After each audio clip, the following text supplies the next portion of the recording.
드디어 2025년 을사년이 밝았습니다. 올해도 뉴스나 다양한 매체에서 기초연금을 비롯한 각종 정부 지원금 준다는 소식 참 많은데요. 정부에서 지원하는 정부 지원금은 1만 가지가 넘는다고 합니다. 이 중 여러분은 몇 개나 해당이 되시나요? 그런데 이런 지원금 소식을 듣고 나도 해당이 될까 싶어 주민센터에 가보면 막상 나는 해당이 안 되는 경우도 많고 행정업무 처리상 새로 시행되는 정책들의 지침이 늦게 내려오는 경우도 많아서 일부러 시간 내서 찾아갔는데 신청도 못 해보고 돌아오는 경우가 많습니다. 사실 지원금이라는 것도 나이나 재산 같은 개개인의 상황에 따라서 모두 다르기 때문에 자세히 알지 못하면 도와드리는 것에 한계가 있을 수밖에 없는데요. 그런데 오늘 말씀드릴 이 두 가지 서비스만 주민센터에 신청해놔도 내가 받을 수 있는 복지 서비스를 빠짐없이 모두 안내받을 수 있다고 합니다. 그래서 준비했습니다. 나에게 딱 맞는 지원금이나 보조금을 맞춤형으로 신청할 수 있는 방법. 어떤 서비스이며 신청 방법은 무엇인지 오늘 확실하게 알려드리겠습니다. 특히 오늘 영상은 취약계층은 물론 중장년층이 받을 수 있는 다양한 복지 혜택도 다수 포함되어 있으니 주변 분들께도 꼭 공유해 주셔서 2025년에는 더 많은 분들이 빠짐없이 혜택 받아가시면 좋겠습니다. 내가 받을 수 있는 복지 서비스를 맞춤형으로 신청할 수 있는 방법 첫 번째는 복지 멤버십입니다. 복지 멤버십은 힘들게 주민센터에 매번 방문하지 않아도 한 번의 가입으로 개인이나 가구의 연령, 가구 구성, 경제 상황을 기준으로 받을 수 있는 복지 서비스를 맞춤형으로 찾아서 안내해주는 제도입니다. 예를 들어 내가 다음 달부터 기초연금 수급 대상자이면 신청을 할 수 있도록 안내를 해주고요.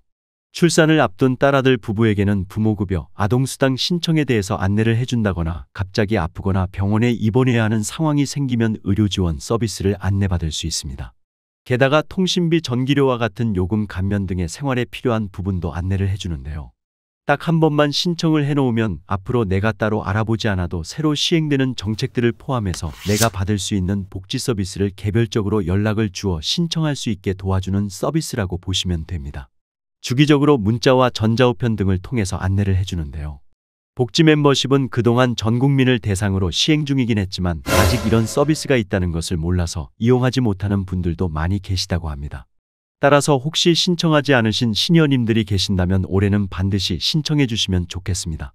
또한 2024년 12월부터 복지 멤버십 가입자는 지방자치단체 자체 실시 39종의 복지 서비스까지 추가되어 총 128종의 복지 서비스를 맞춤형으로 안내받을 수 있게 된다고 하는데요. 따라서 취약계층 대상뿐만 아니라 일반 청년 중장년층이 받을 수 있는 복지 서비스도 다수 포함되어 있으니 꼭 신청해 두셔야겠습니다. 그러면 어떻게 신청하면 될까요? 복지 멤버십을 신청하는 방법은 모두 4가지가 있습니다. 첫 번째 방법은 거주지 관계없이 가까운 전국 행정복지센터를 방문하시면 되는데요. 센터로 방문 후 가까운 창구에 문의하셔서 서류를 작성하시면 됩니다. 두 번째 방법은 복지로 홈페이지에서 신청하시는 방법입니다. 그러면 홈페이지에서 한번 직접 신청해 보도록 하겠습니다. 먼저 포털 사이트에 복지 멤버십이라고 이렇게 검색하신 후 복지로 사이트로 들어가 주세요. 그러면 이렇게 첫 화면에 자주 찾는 서비스라고 보이실 텐데요. 여기 제일 오른쪽에 있는 맞춤형 급여 안내를 클릭해 주시면 됩니다. 그러면 이렇게 로그인 방식을 선택해 주세요라는 글이 보이실 텐데요. 이 화면에서 간편인증, 금융인증서 혹은 공동인증서로 로그인을 하신 후에 맞춤형 급여 안내 서비스 신청 버튼을 클릭하시면 됩니다. 다음 화면에서 여러 가지 개인정보 확인에 동의함으로 체크해 주시면 우리 가구 세대주 및 세대원 정보들이 쭉 나오는데요. 모든 정보를 입력해 주시고 마지막으로 가입 버튼만 눌러주시면 끝납니다. 로그인을 해야 하는 것이 조금 번거롭긴 하지만 로그인을 해야 더 많은 정보와 서비스를 이용하실 수 있기 때문에 웬만하면 로그인 하시는 것을 추천드립니다. 세 번째 방법은 휴대폰에 복지로 어플을 깔아서 홈페이지에서 신청했던 방법과 동일하게 신청해 주시면 됩니다. 그런데 앞서 말씀드린 모든 방법들이 나는 좀 어렵다 하시는 분들은 네 번째 방법을 이용하시면 되는데요. 바로 보건복지상담센터 129번으로 문의하신 후 직접 상담을 받으시면서 신청하시는 방법입니다. 129 보건복지콜센터는 국가에서 운영하는 보건복지 관련 상담 전화 서비스로 서비스 안내를 원하는 사람은 누구나 이용이 가능하며 전국 어디서나 국번 없이 129번으로 전화하면 필요한 보건복지 관련 정보와 서비스를 안내받을 수 있습니다. 내가 받을 수 있는 복지 서비스를 맞춤형으로 신청할 수 있는 방법 두 번째는 보조금 24입니다.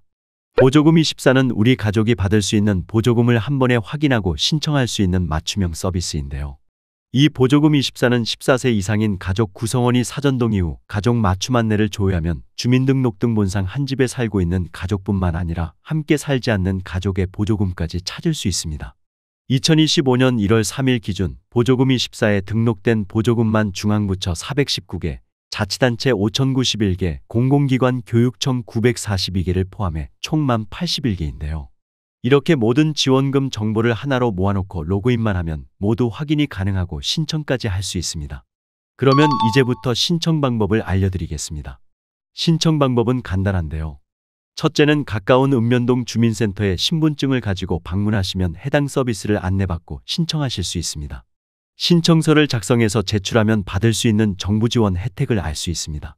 두 번째는 직접 방문이 어려우실 때 정부 24콜센터 1588-2188번으로 전화하셔서 찾아가는 보조금24 서비스를 이용하시면 됩니다. 세 번째는 정부 24 홈페이지에서 신청하실 수 있는데요. 먼저 포털 사이트 검색창에 보조금24라고 검색을 하시면 정부 24 홈페이지가 나옵니다. 그러면 오른쪽에 나열된 탭 중에 보조금24를 클릭하세요. 복지 멤버십과 마찬가지로 내 정보를 등록해놔야 개인별로 지원받을 수 있는 지원금 항목들이 나오기 때문에 로그인은 해주시는 것이 좋습니다. 휴대폰으로 본인 확인하는 간편인증과 공동인증서나 금융인증서로 로그인할 수 있습니다. 특히 개인 가구 특성 정보를 추가하면 더 많은 맞춤 안내를 확인할 수 있으니 이 점도 참고해 주세요. 그렇다면 나는 인터넷도 어렵고 몸이 불편해서 주민센터에 직접 가는 것도 인터넷 신청도 좀 힘들 것 같다 하시는 시니어님들이 신청할 수 있는 방법도 있을까요? 당연히 신청할 수 있습니다. 이런 분들은 학교나 직장 때문에 따로 살고 계신 자녀분들이 대신 신청할 수 있는 방법이 있는데요. 주민센터를 방문해서 신청하는 방법과 정부24 홈페이지 또는 휴대폰 앱에서 신청하는 방법, 이렇게 두 가지가 있습니다. 어떠신가요? 로그인을 하고 가족 정보를 모두 입력하는 것이 조금 복잡하다고 느끼실 수 있는데요. 신청하는 것이 귀찮고 어렵다고 절대 포기하지 마시고 인터넷뿐만 아니라 주민센터 방문이나 전화로도 충분히 가능하니 꼭 신청해 보시면 좋겠습니다. 오늘은 정부 지원금과 보조금을 놓치지 않고 모두 받아볼 수 있는 복지 멤버십과 보조금24 서비스를 알려드렸는데요. 정부에서 지원하는 정부 지원금은 1만 가지가 넘는데 아는 사람만 받고 정작 복지 혜택을 꼭 받아야 하는 사람들은 몰라서 신청조차 못하는 안타까운 상황이 많습니다. 딱 한 번만 신청해 두시면 내가 받을 수 있는 지원금을 그때그때 안내받을 수 있으니 우리 시니어님들께서 이 두 가지 서비스는 반드시 신청하셔서 복지 혜택 빠짐없이 모두 받아가시면 좋겠습니다. 오늘 내용 도움이 되셨나요? 도움이 되셨다면 주변의 소중한 분들께도 오늘 영상 많이 공유해 주시고요. 저는 다음 시간에 시니어님들께 더욱더 도움되는 정보로 다시 찾아오겠습니다. 오늘도 끝까지 시청해 주셔서 감사합니다.